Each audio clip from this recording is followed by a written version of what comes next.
అందరికీ జై శ్రీరామ్.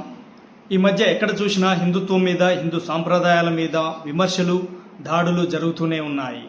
ఇప్పుడు వెలుగులోకి వచ్చిన లెన్స్ కార్డ్ కంపెనీ రూల్స్లో హిందుత్వానికి వ్యతిరేకంగా అక్కడ పనిచేసే హిందూ ఎంప్లాయీస్కి కొన్ని రెస్ట్రిక్షన్స్ పెట్టి వారి మనోభావాలను కించపరుస్తున్నారు. అవే డ్రెస్ కోడ్ కాంట్రవర్సీ. అక్కడ పనిచేసే హిందూ ఎంప్లాయీస్కి బొట్టు, గాజులు పెట్టుకోకూడదని, చేతికి దేవుడి దారాలు, మెడలో దేవుడి హారాలు పెట్టుకోకూడదని, అదే వేరే మతాలకైతే హిజబ్ అలౌడ్ అని వారికి రెస్ట్రిక్షన్స్ పెట్టారు. అంటే హిందువులని ఎందుకు టార్గెట్ చేస్తున్నారు?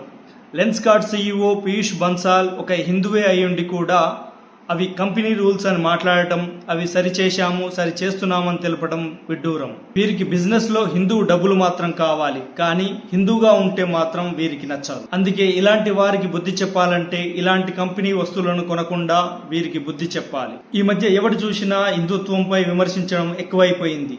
అందుకే హిందూ జాగో, ఇప్పటికైనా మేల్కొని హిందుత్వ గొప్పతనాన్ని తెలుసుకోవాలి. ప్రతి ఒక్కరూ హైందవ చరిత్ర, పురాణాలు, ఇతిహాసాల గురించి తెలుసుకోవాలి. హిందుత్వం అనేది ఒక మతం కాదు, హిందూ ధర్మం అని తెలుసుకోవాలి. ఒక మనిషిలాగా ఎలా బ్రతకాలో తెలిపేదే హిందుత్వం అనేది తెలుసుకోగలగాలి. సమాజంలో ఇలాంటి అకృత్యాలు మన ఐకమత్యాన్ని విడగొట్టడానికి చేస్తున్న ప్రయత్నాలే. కాబట్టి ఇప్పటి నుండి ప్రతి ఒక్క హిందువు సంఘటితం అవ్వాల్సిన సమయం వచ్చింది. నేను సెక్యులర్ అనే పేరుతో కొందరు పెంట పనులు చేస్తున్నారు. అసలు సెక్యులర్ అనే పదాన్నే తొలగించాలి. ఒక్క హిందూ దేశం మాత్రమే ఎన్నో మతాల వారికి ఆధారంగా మారింది. దాన్ని అలుసుగా తీసుకొని హిందువులను అణిచివేయాలని చూస్తే మాత్రం ఊరుకునేది లేదు. ఇప్పటికైనా ప్రతి హిందువు మేల్కోవాలి. ప్రతి ఒక్క హిందువు ఆడా మగ తేడా లేకుండా ప్రతి ఒక్కరూ కనీసం బొట్టు పెట్టుకోవడం అలవాటు చేసుకోవాలి. మన సాంప్రదాయాలను క్షుణ్ణంగా తెలుసుకోవాలి.